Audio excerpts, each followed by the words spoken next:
A note: following advice from work-life imbalance may lead to action being taken by HR, your family, the authorities, or higher powers.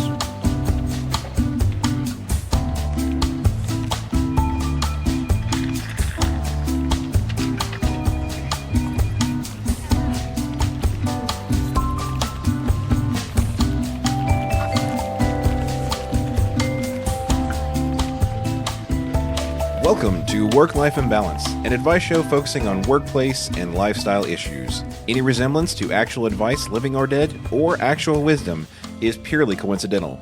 I'm your lovable office companion, Derek Lewis.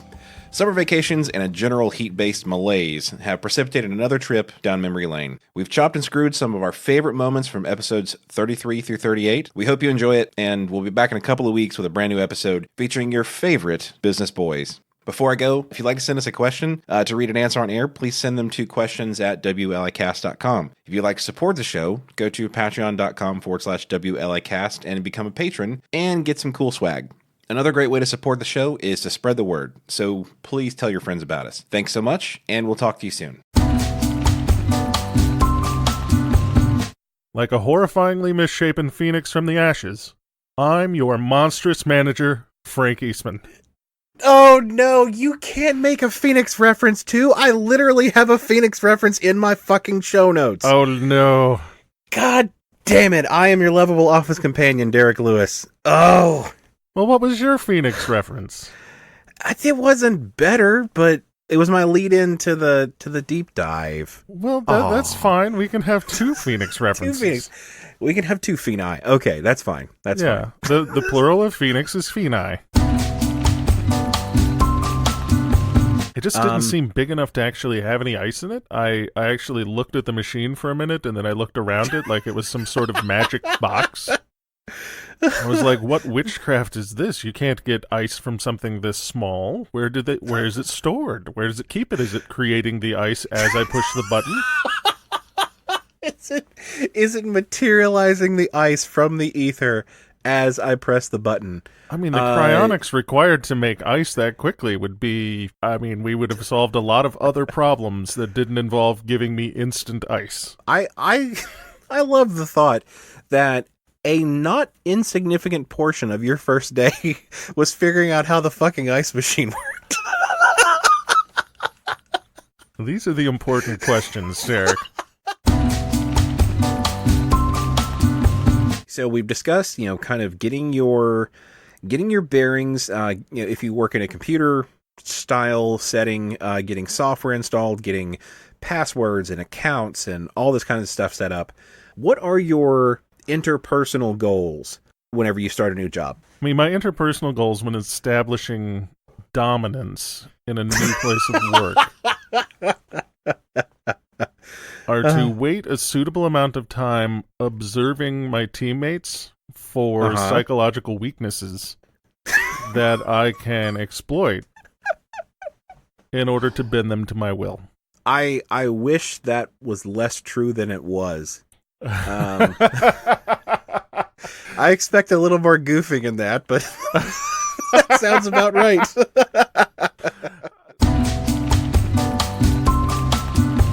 After you've gotten those things settled, though, probably the most important thing, and I know that I don't necessarily want to be too on brand about it, but you gotta scope out the best John.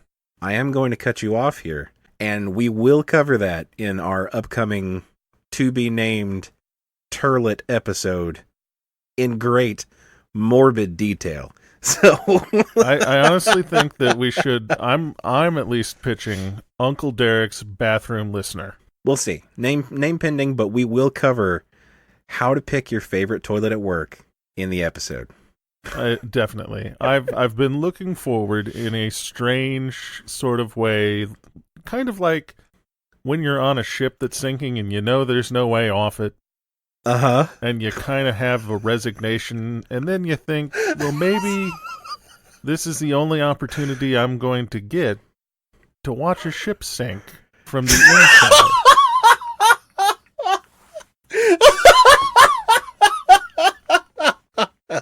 That's kind of how I'm looking forward to the bathroom episode. You know, Frank, I never pegged you as an optimist, but that's a charming look on you. You know we hustle. I'm not sure we hustle anywhere, Frank. I mean, maybe the trundle. we talk about the trundle of work life. For a while there, I was afraid that I was going to have to get a side hustle to make ends meet. But I'm not much of a criminal.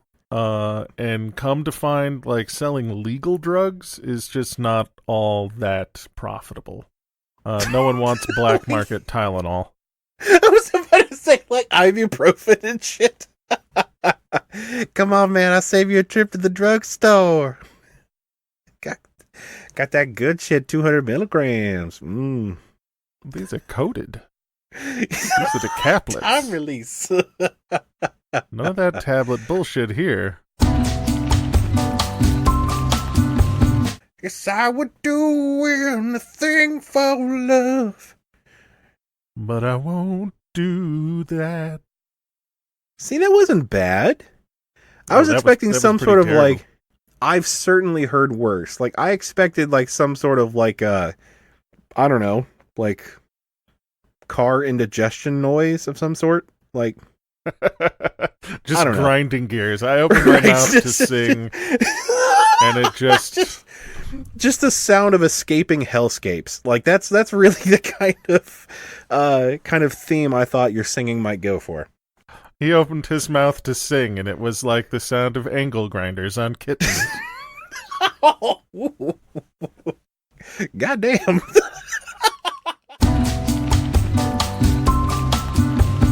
Now, see, Derek, as a homeowner, I have discovered that my skill at doing things is pretty much inversely proportional to the amount of money that it costs, as one would expect. But also that I am not necessarily, I haven't gotten my bouge card yet. So there's a lot of DIY that goes on at this house. And it's not necessarily good DIY. I'm trying to think of like a funny goof on DIY. DI try, maybe? DI try? Nah. I mean, you DI tried and failed there, bud. Yeah. Oh.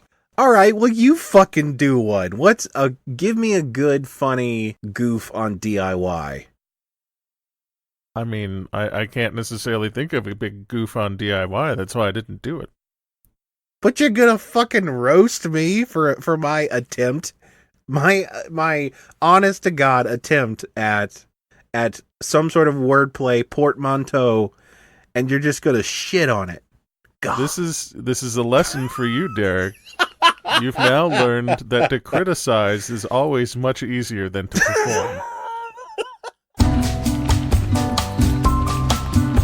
Did you check around, Derek, to make sure that it wasn't on a Native American burial ground? We didn't, but we should have. And I was so mad that, I know you're goofing here, but there was literally a point at which we were getting the house inspected where I had the thought of, what if this is on a burial ground and nobody told me?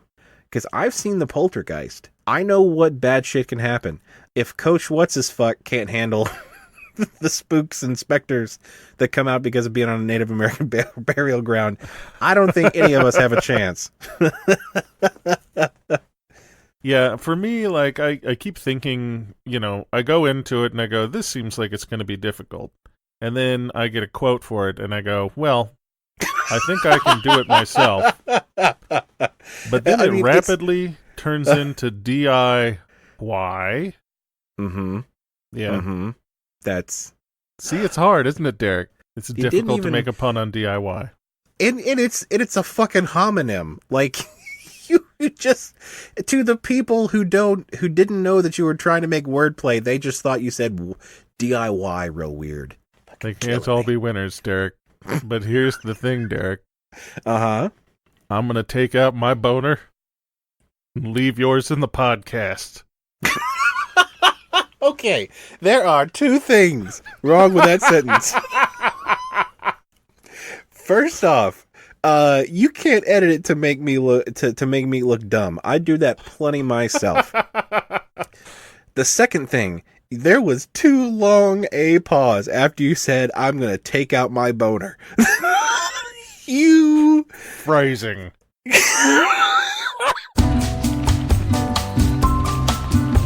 I look at some stuff that would turn your hair white, Derek.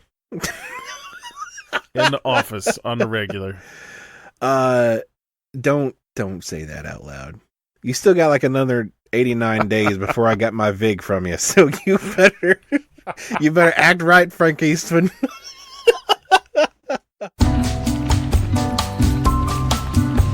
But something that has been consuming me. Hopefully not some form of fungus or some sort of alien creature. Funny you should say that, Derek. So the topic for today... Look, you can just look up on WebMD if you're really that hard up for an answer but I will not, I repeat, I will not check out that fungus again like I did last time.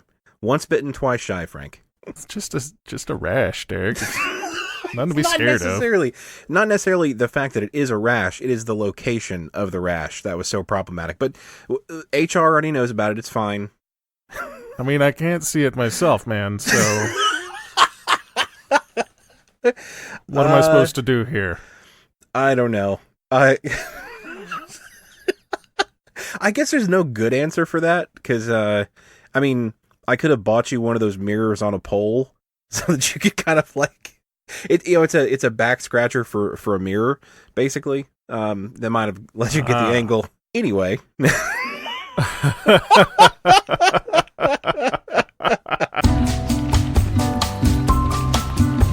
And being the new guy is a lot like being a kid to some extent. It's a lot like raising a kid. Like, you're not necessarily getting a whole lot out of this, but you're putting something in the hopes that later they'll take care of you when you're ancient and not put you in some sort of nursing home that you have to escape from when you want to go and see Judas Priest.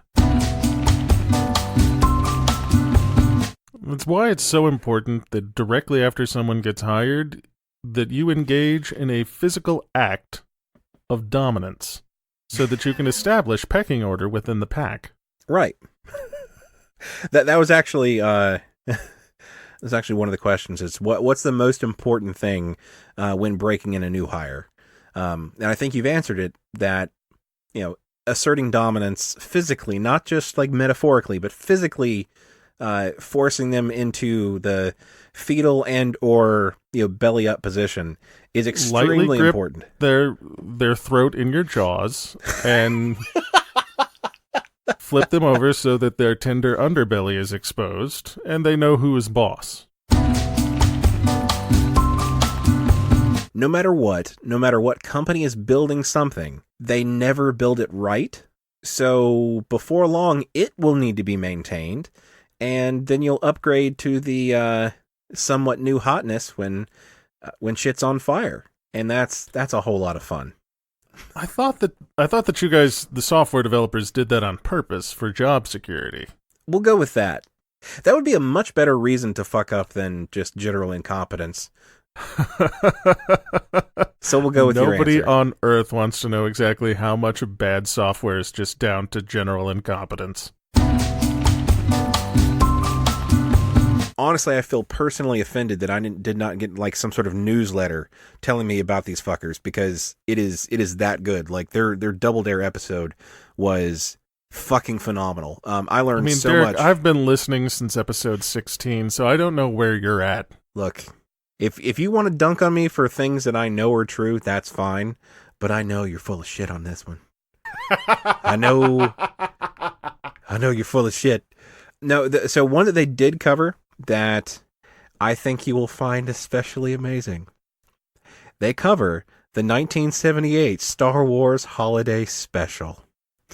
Oh, sweet baby Jesus Christ and all the tap dancing saints. Oh, yes, the 1978 Star Wars Holiday Special, complete with the Wookiees giving their Wookiee grandpa VR porn.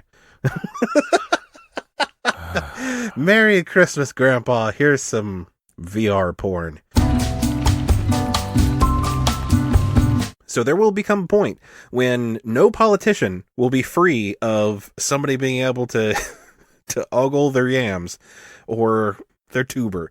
Like there's So, nothing. shouldn't you be the change you want to see in the world, Derek? I will not be leading the charge into that one. So for the platinum level donors on our donor wall, no, don't even. We already talked we're about introducing a new reward level. Well, all I gotta say is that in many states, it is completely legal to marry your cousin, so I'm not gonna go into too much, peeping on this dude wanting to peep his cousin's peeper.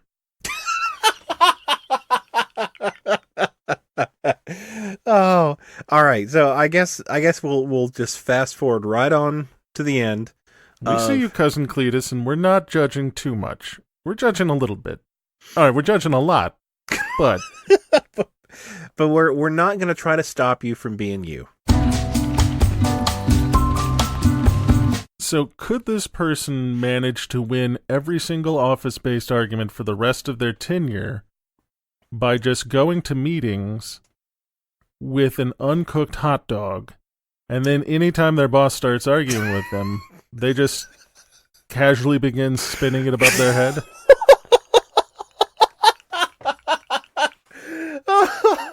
Okay. Oh, all right. The same hot dog the whole time, or do you have to refresh the hot dog from time to time?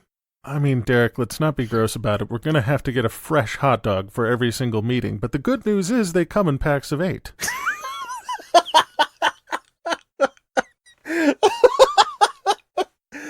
Oh God. So chances are, as long as you only have one meeting per day, you won't have to toss out any unused hot dogs.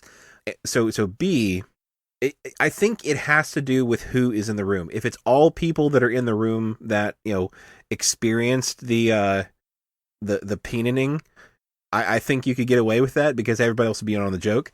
But just imagine the optics of that, Frank. You're in a meeting with the developers that are developing your software, and all of a sudden one just takes a hot dog out of his pocket and starts spinning it in the air. I mean, in his defense, software developers are a relatively eccentric lot. They are, and he can probably just explain it away with that. Like, this is just a thing I do. This makes me feel comfortable in the workplace. I am most comfortable in the workplace when there is a spinning hot dog. I don't know what I would do. Of course, if they claimed it was a religious thing, I wouldn't have been able to do anything about it. But if I had any clue that it was just them being weird, I would have taken them to the side and been like, "You stop it! You stop it right now! Stop your wiener twirling!" And if they say that, you just look meaningfully at the boss and say, "Yes, indeed, perhaps we should stop our wiener twirling on office hours."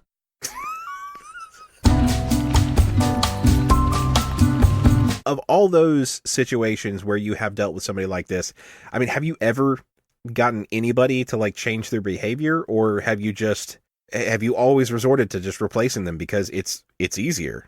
I mean, most of the time they just lay me off.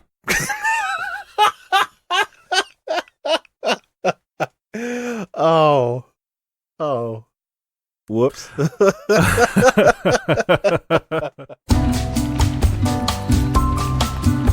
I guess it really depends on who has more free time. If you've got a lot of free time, then you can just wait them out till they stop being an asshole. But I've got all day. We can sit here until you turn nice.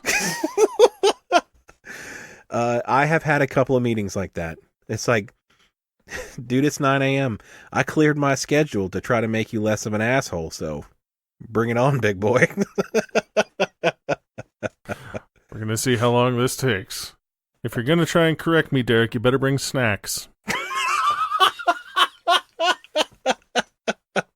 I mean, I always have that little bag of beef jerky in my pocket for when things get a little testy. I can just kind of wave that around, and it calms me down for a second while I flee. I was wondering why you kept tossing out chunks of pocket jerky. It's important, but I will say it's not cheap. Yeah, just anything can be toilet crime. Can you guys think of anything that might fall into the toilet crime category? I'm just sitting here, you're saying toilet crime, and I'm just thinking this is the weirdest fucking Judge Dredd comic. I know we had the Law and Order FCU, which is the Food Crimes Unit. We also need to add another spinoff, Law and Order TCU, Toilet Crimes Unit. I agree with this wholeheartedly. This is a true thing, and I will agree. Like, finding a place that has a low incidence of toilet crime is a must. So, Sean, I know you're a musician, so you're pretty used to performing in front of people. Does that also carry over to your bathroom habits? So, are we talking a onesie or a twosie? Into every life, a little two must fall. I would say for this specifically a twosie. Okay, sure. I cannot do that in public. Not at all. Not at all. And that's one of those things where, I mean, when I was younger, I was adventurous. And one time I was drunk. Where are we going with this, Sean? Into the bathroom. I made a poopy under a bridge. But okay. that's about it. It was the George Washington Bridge. People were watching. It was on the news. And now you have performance anxiety, and I can see that. That was probably a traumatic experience for all involved. Well, not the guy under me. So when he paid me, he said it would be okay. Zealotry is probably not even enough of a word to describe how strictly I adhere to male and female restrooms. Like, if there is a line out the door for the men's restroom, and there's a women's restroom that is clearly unoccupied, I will get in line. I will not use the women's restroom. I don't know what it is. I understand that mechanically they're the same thing. Like, there may be a urinal in the men's restroom, but there's nothing inherently different about a woman's restroom, except for the fact that I know I'm just not supposed to be there. There is a 100% certainty that the time that I decide to use the women's restroom in a largely abandoned building on a Sunday afternoon will be the moment that a grandmother, her daughter, and the 6-year-old grandchild will all come into the restroom simultaneously. And I will have to live there. Like, I won't ever be able to leave. I'll be trapped in the closet, or the stall, as it were, until they have completely left. So the fourth criteria is Wi-Fi or cellular signal strength. Because there are some restrooms that are on the top floors that get great signal, but if you're in a particularly large building or an old building, if you go down to the lower floors, even though there may be fewer people there, you may not be able to get any cell signal or Wi-Fi signal down there. So Derek, huh? Yes, Frank. We can't be friends anymore. And also, I am never borrowing your fucking phone. Look, if you leave your phone on the desk and I have to get it back to you, I will be using tongs in one of those hazmat suits that the nuke guys uses. If I was dropping the hot snakes every time, I think that might be okay with me. Did you say dropping the hot snakes? Derek, I died in this room. You're going to have to send somebody to come and get the body. I'll send a couple guys. We need to invent a completely hermetically sealed phone case that is made of some sort of titanium or something that is truly self-disinfecting. Here's the thing, Derek, and I'll go ahead and stop you right there because I saw the episode of Shark Tank where some fuckers had exactly this. Okay. It was a UV light-lined box that you put your phone in specifically to disinfect it from poo germs. And this is where I insert that Futurama meme that just says, "Take my money." So did they actually get funded? I don't think so. Their response was nobody was going to take the time or spend the money in order to disinfect their phone. When I mean, how long would it take? Like, I am not exactly a biologist, so I do not know how long it would take for UV to kill the poo germs. If I remember correctly, Derek, it was 5 minutes. This is a subject that I'm interested in.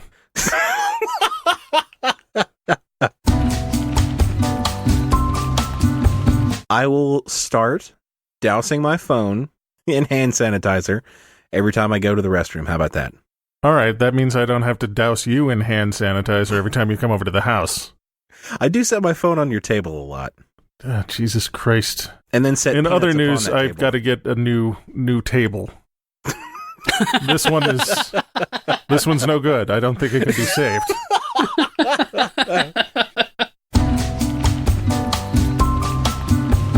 After this episode, we're going to have a new donor level. It's going to be above platinum. There can only ever be 2, and each of them will get one of my ears.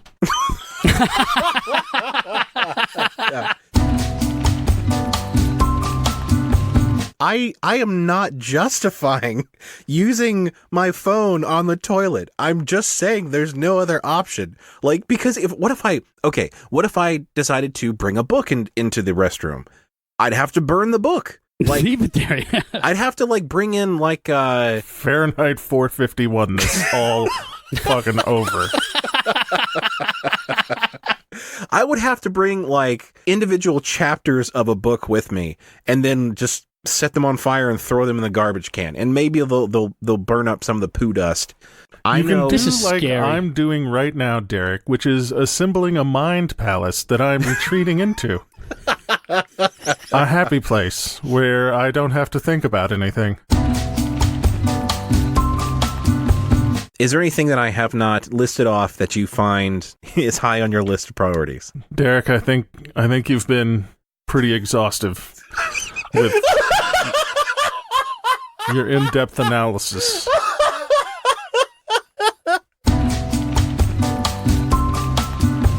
All right, first up. I want you to know how happy I am, Frank.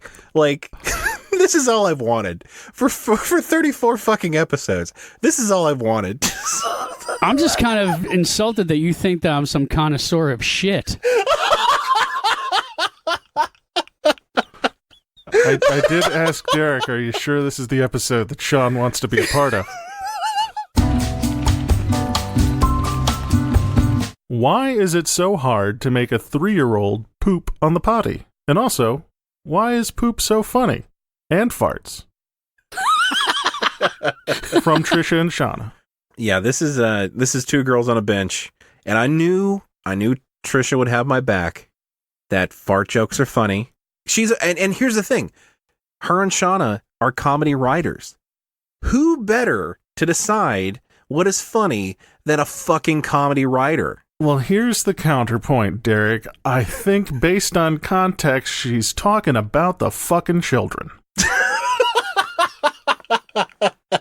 So her question is, why do small children find poop and fart so funny, Derek? And so I guess we'll go to you for some insight. You are the connoisseur, sir. Look, I'm not gonna. I have no justification for why I find it so funny. I have always found farts funny. My entire life, I had a father and a grandfather that were. Let's just say every camping trip was basically the Blazing Saddles being scene.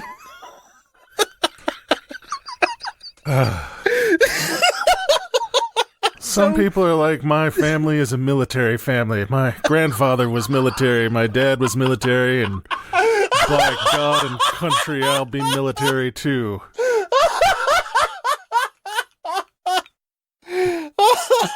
You have a different tradition, Derek, and I respect you. And your family's culture. We are a proud people.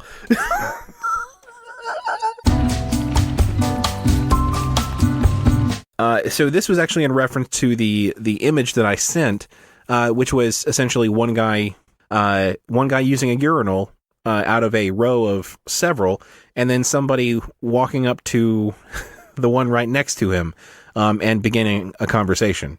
This man is a toilet criminal. Maybe he was just like, say, nice dick. I mean, the thing is, like... That is a capital offense in toilet crime. It is. So the thing is, I have actually witnessed probably 3 to 4 occurrences of somebody walking up to someone else and, kind of jovially and confidently saying, nice dick, while at the urinal. Most of the time, it's people that know each other and already have that kind of whatever rapport you have to be at that point in your friendship where you can just comment on each other's genitals just off the cuff. Derek. What? Derek. Mm-hmm. We're never going to be those kinds of friends. That's fine. I knew I was barking up the wrong tree. That's why I became friends with Sean, because... It's not happening here.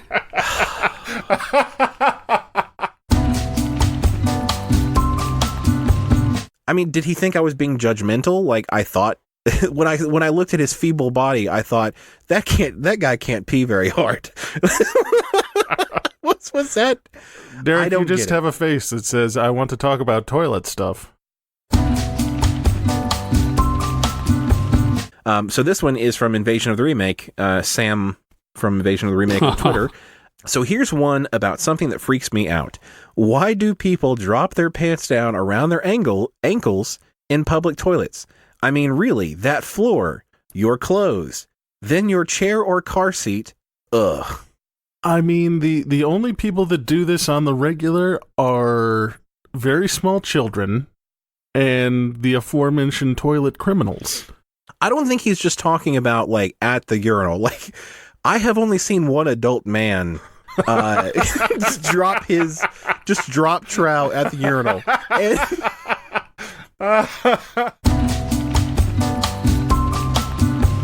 What sort of levitation are you pulling out of your bag of tricks to keep your pants from touching the floor? Let me learn you a thing, Derek. It's all about foot placement.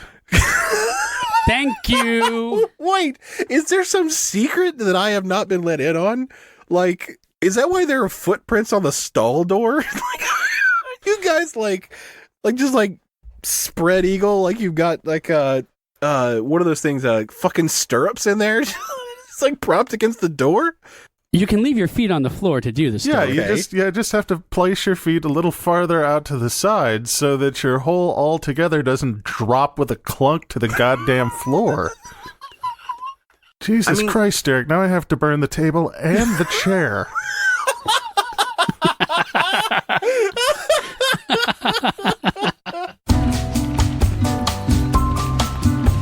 I mean, as soon as I get done recording this, I'm going to have to be sitting in the shower while it runs, while I rock back and forth on the floor. Like, that's literally where I will be.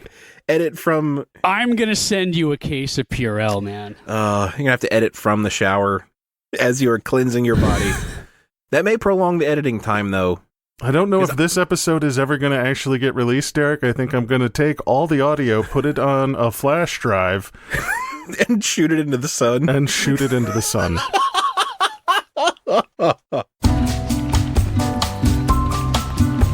No question deserves to go unanswered. No, yeah, definitely. We have a duty to our listeners to answer the questions that they send us.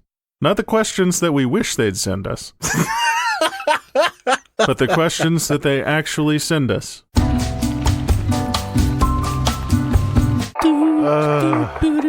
No, that was good. Honestly, that was. You don't sound as convinced as you normally do, Frank.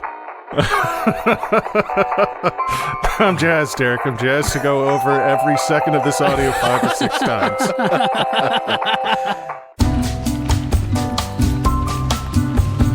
I don't feel the Montgomery biscuits is very creative. You could insert any Southern breakfast food, and I think it's just as effective. Although I will say, if it was like the Montgomery grits, I feel the mascot would be a lot more difficult to come up with. Just a mass of grits.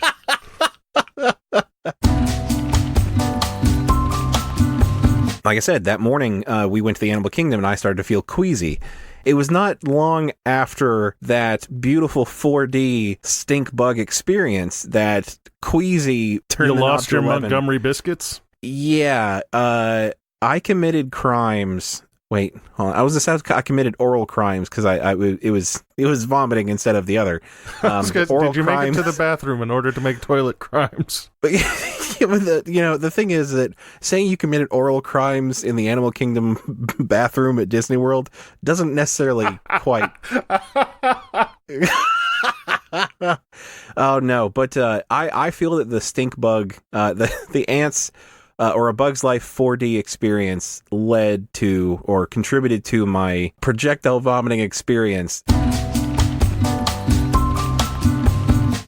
What's funny, that was the first trip that I went on with Jessica. Like, we weren't dating yet. We were kind of hanging around with each other.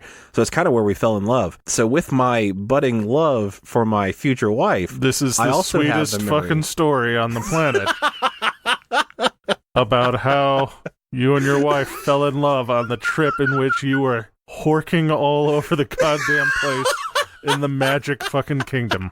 She saw you wan and pasty and sweaty and was like, yes, this is the man I want to spend my life with.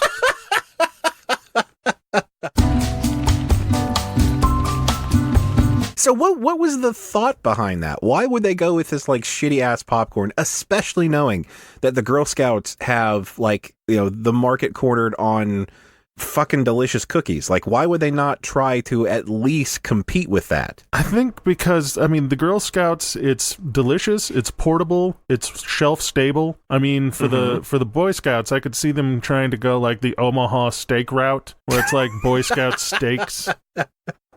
I can see that. And I might buy some of that. Yeah. That would be okay. It's a great idea, but then you've got to trust young children in order, for them to transport meat products safely. I do see the critical flaw in that plan. Yeah, and this is how we end up with food poisoning. I would not necessarily trust my own child to carry around, I don't know, the red flyer wagon filled with meat products, just individually wrapped steaks chucked in the back.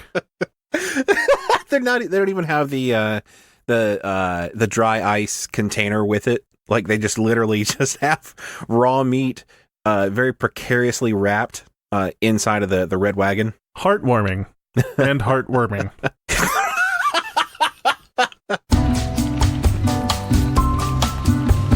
I have told each of my friends once, maybe twice, and that second time I could tell that my welcome was worn out. Like, that's how fast it flipped. People do not want to have this shit shoved in their face. Whether it be a free service like podcasting provides. It's cool if people want to support us, but we're not. We're not necessarily trying to get rich here, right? Which might be the problem, Derek. What we're going to have to do is we're going to have to start selling the Work-Life Imbalance brand. So just what products would we sell? No, we're going to sell the podcast, Derek. We're producing the podcast, but if we can get 6 other friends to make the podcast for us, and they can get 6 friends to make the podcast for them, it's just going to keep growing.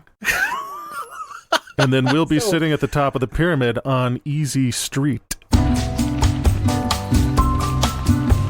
I am so glad you continue to listen and continue to be our friends after hearing that episode. And maybe that will stop once you hear the Bathroom Spectacular. Who knows? Yeah, I'm going to be interested to see the metrics. I'm not going to tell you they're good, Frank, because people are gone on Labor Day vacation. So I'm having trouble.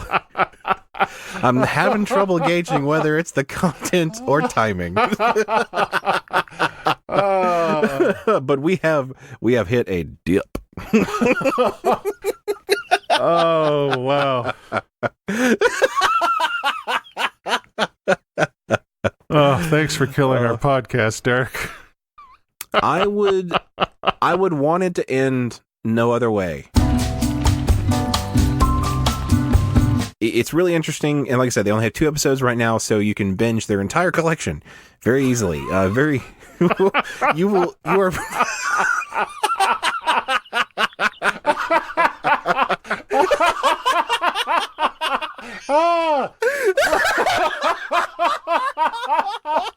Oh, God. Oh, these sweet children. Every time I found anything at all out about them, I wished that I hadn't.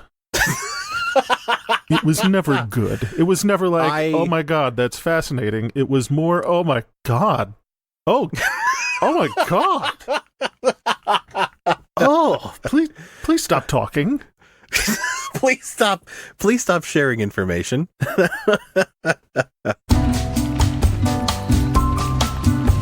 Honestly, this is promoting health and self-health for others. Like, this is everyone should leave at the right time, and you're just encouraging them to leave by making the building literally uninhabitable.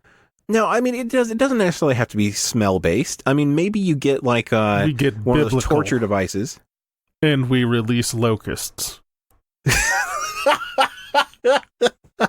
See, that's the type of ingenuity that I wanted. Release locusts, or I would say maybe frogs, because like locusts could probably fuck shit up a little bit more, and bugs are like straight up gross. Well, first you release the plague of locusts, and then the next day you have to follow it up with the plague of frogs, who will eat the locusts. Right. And then after that, it's a plague of fairly sizable lizards to go around and eat all of the frogs. I think we're going a little bit, the old woman who swallowed a fly type of thing.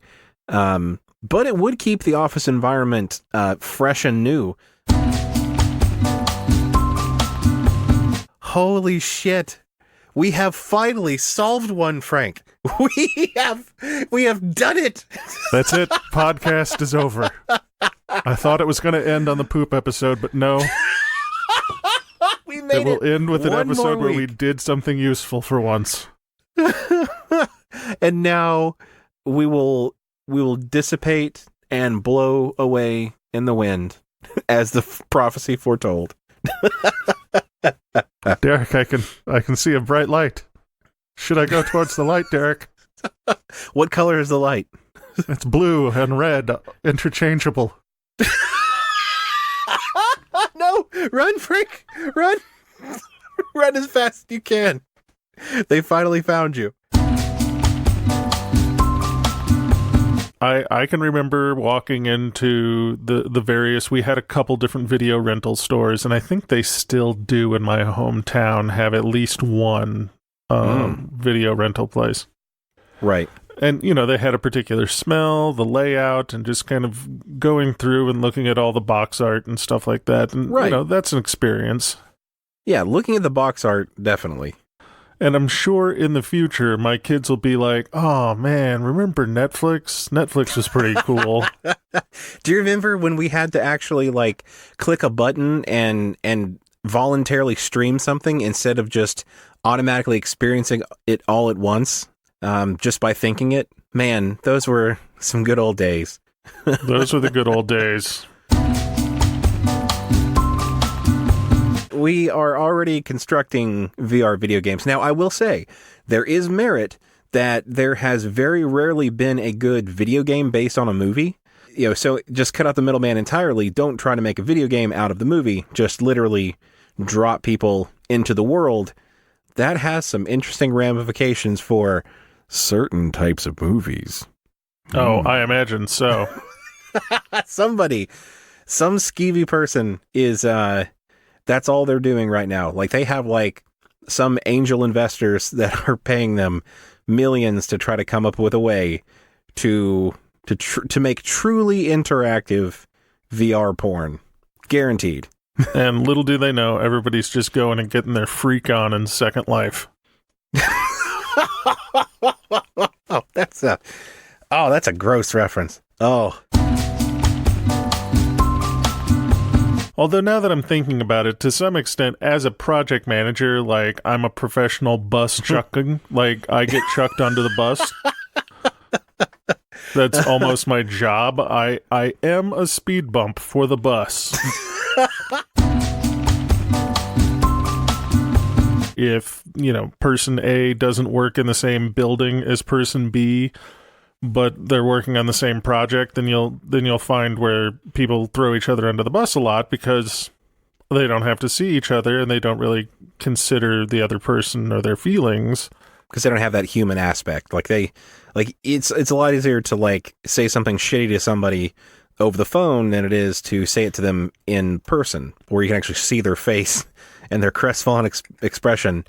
It's also easier to make horrible bathroom related humor with somebody that you can't see versus if I were to say them in front of somebody and see their face just fall. Their horrified expression as they slowly take off the headphones and mute the mic so that they can weep into their palms.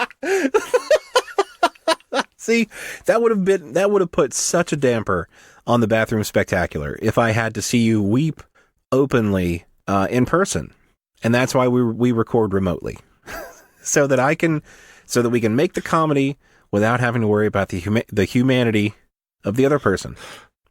We don't have to worry about the human cost in all of this.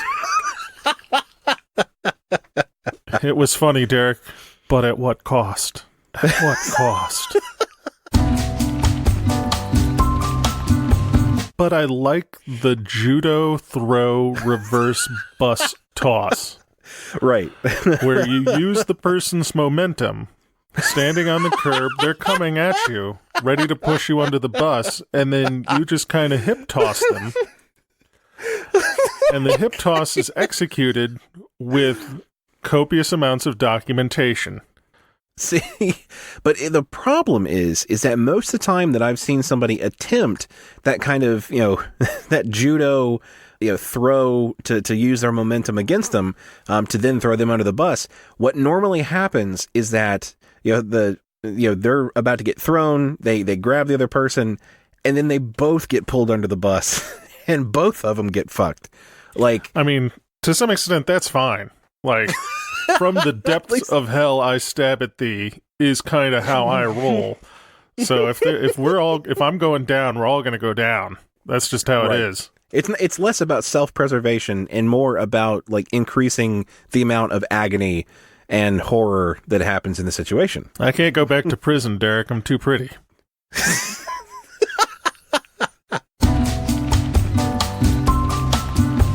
Since the elevators in this office are unreliable at best, we'll just move on to an audience question. But don't worry, everybody. There will be more Indie Podcast Corner in the future, because Derek just can't resist sounding like the berries and cream guy.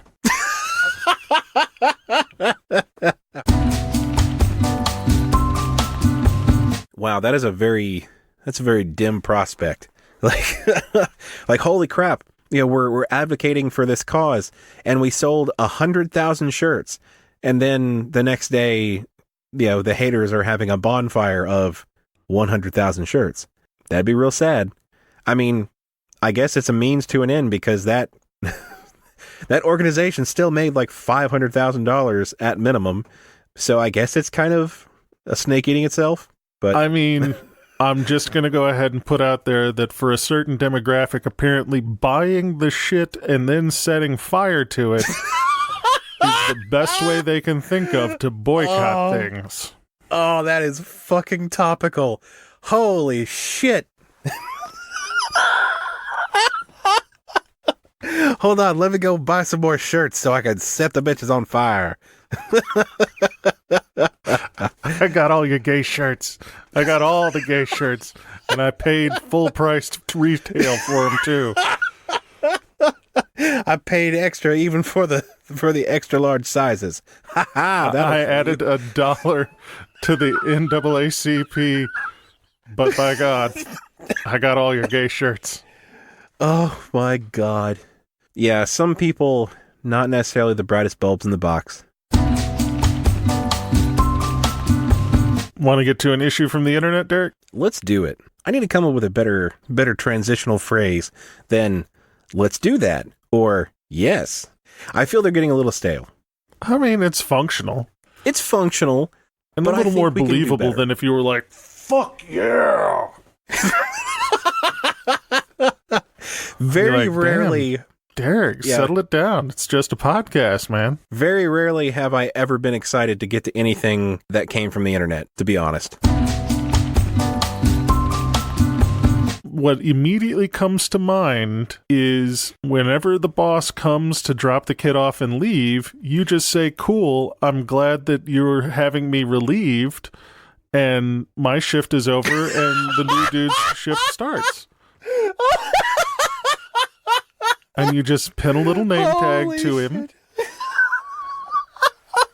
And he's already sitting on the chair, and he's already got the iPad. He's already got the iPad, so he's he can ready. bring everything up.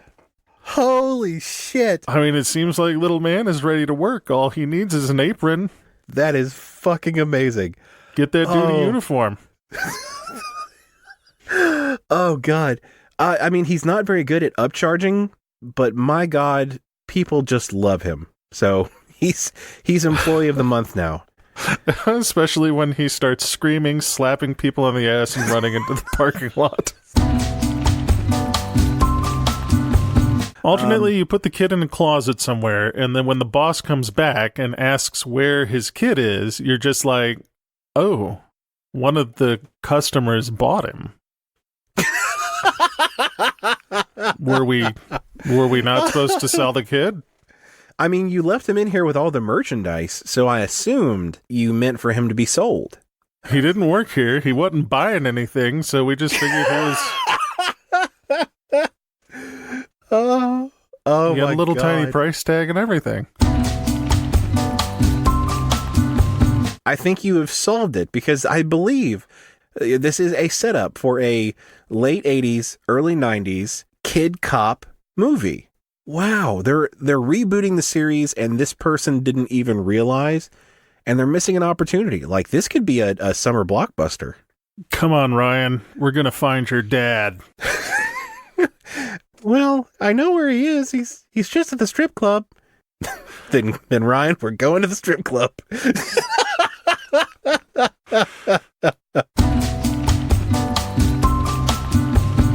He's trying to make a break for it, and then I'm coming around and I'm realizing that this guy isn't leaving his 6-year-old kid there. We've just mistakenly kidnapped Peter Dinklage. I would assume that the boss was the one that kidnapped him. Well, yeah. So the boss accidentally kidnapped Peter Dinklage, and he is trying to use the iPad to signal somebody to summon help. Email his guards or his agent. And you keep ripping it away from him. And then he tries to make a break for it to go get help. And, you just pull his ass back in. It all lines up. Oh, my God. That's what I do, Derek. You're a true problem solver. It was reading between the lines and understanding that it was the eternally youthful good looks of veteran actor Peter Dinklage that was actually what was going on here. Now I want this to happen to me. I want somebody to bring me Peter Dinklage. Please. Oh, don't say that, Derek. Well, he's so cool. Could you fucking imagine if we had Peter Dinklage on this fucking podcast, Frank? Like, that would be amazing. Don't say it wouldn't be awesome. Our podcast is not set up for this, Derek. We don't have the infrastructure. The podcast would implode. It would become a singularity, and it would be a black hole that sucks in everything. I know that the theory is that that's what would happen, but, we don't know. Don't try to touch the sun, Derek. Don't fly too high. Just call me Icarus, baby. I'm flying for Peter Dinklage.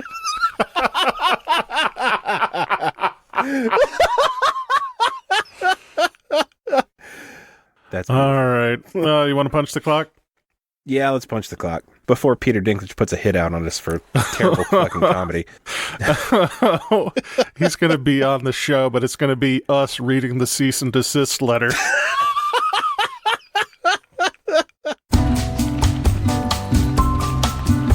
Today was like, I'm gonna plan it. It wasn't one of those things where I was like, fuck it, I ate a Snickers. Today is a cheat day.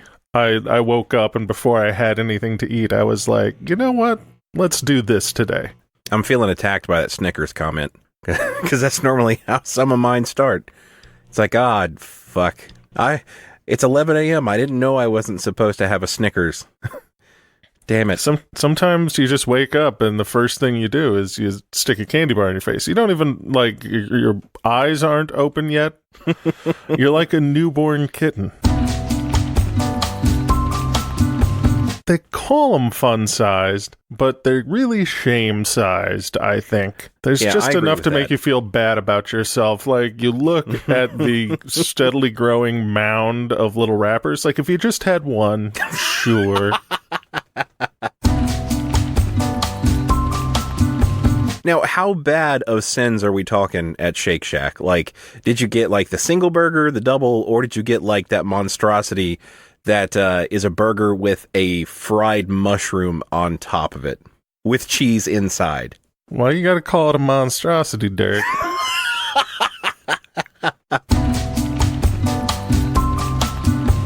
Do you want me to, estimate the calorie intake that you just, put into your body? Oh, okay. No, I don't want to know. Would you like me to obfuscate it by the amount of days worth of calories you just had? No, I'm fairly certain that my one meal at Shake Shack today should keep me fed for the winter. It's just the one that I'm gonna have. That was it, and now I go into hibernation, and you guys won't see me again until spring. While I was waiting for the food to arrive, there was actually someone from my team that I work with now who was there, who had called out my name several times, and I turned to him with bloodshot eyes. And I'm fairly certain he recognized within my face that I was seeing him, but then at the same time, it was that Looney Tunes mirage shimmer, and now he's just a walking, talking roast chicken. And he cut the conversation short and backed slowly away. The other thing about having that close spot, at least for me, is the sort of social signifier, because only the good people who get there early get to have the close spots. Point. And so when you leave at the end of the day and you're leaving at a normal time and everybody else has to hike to the far edge of the 100-acre wood, but they see you stop and they're like, oh no, Frank left late, but he got the good part. Got here early? He must have got here early. That guy's a go-getter. That is a psychological, unintended consequence, but it does feel fantastic because you're sitting there and sometimes you'll show off and some people are about to leave, so you'll kind of be at your car in one of those, really awesome spots, just kind of twirling your keys a little bit, just showboating.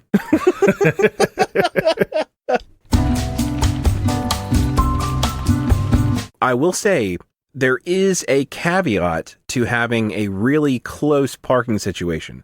I worked in a couple places where you could pretty much walk 50 feet and be inside the building. Well, I worked in an office where I literally parked 50 feet from basically my chair. So you pull right up to the building and you walk in and you're in your office basically. The problem with that is that sometimes you don't necessarily have time to, let's say you have 15 minutes and you've got to eat really quickly. You run out, grab your food, come back. Oh no. And then you're shame eating where everybody can see you as they walk in. You're horking down that Subway sandwich or Arby's in the car and Got that beef and through. cheddar sauce all over your face. You're halfway through, and you look up and you realize you had an audience. That's a real bad scene. And you know, I'm not particularly self-conscious. Nobody needs to see that. Like, I mean, I'm a fat guy, so I'm cognizant of the optics. Like, it doesn't matter. It doesn't matter. Like, maybe this is the only meal I've had, and it is 2 p.m. If anybody sees me just, like, stuffing down on a Big Mac, they're just going to be like, yep, there he is. Yep. I always knew it. And I'm like, no, I hadn't eaten today. I was, never mind. Someone needs to write a book about how to get people up on the times and help them embrace change. Why has nobody done that, Frank? I have an idea for a new book, Derek. Okay. It's about how to Maybe the embrace first of its change kind. and get with the times. That's going to be a bestseller. If she's droning on about how terrible everything is, you can pull out one of those New Year's poppers and just right in her face. What? With the little streamers and stuff and the confetti that comes out. For what purpose? To just liven things up. I mean, she sounds like a super bummer. She starts complaining to someone else, and you just slowly rise up behind her over the side of the cube wall and then blow your kazoo. I mean, if we're getting other people involved, Derek, I think at that point, let's just go ahead and turn it into ad hoc musical numbers. See, that speaks to me on a much deeper level than the rest of it, because now I'm thinking all the musical numbers that I would love to do with my coworkers. Except for Trouble. Trouble from the Music Man can go fuck itself. Well, yeah, I mean, they're signaling that they're looking for another job. Every spring, the birds and many other animals, they put on their mating plumage to signify that they're looking for a new mate. Don't make the rest of us guys that are trying to do the best we can with the meager materials we have at our disposal, don't make us look like schmucks. It's interesting. I realized that at the new job, I haven't worn jeans. You son of a bitch. It's happening. You trying Derek. to show me up? I got a couple of blazers, Derek. Gonna start wearing those blazers to the office. Please no. If you want to make management a little bit jumpy, you do that every once in a while. Every 3 or 4 months, just show up in the suit. But when someone goes, have an interview today, in sort of an ironic way, you just respond with, no, I had a dentist appointment.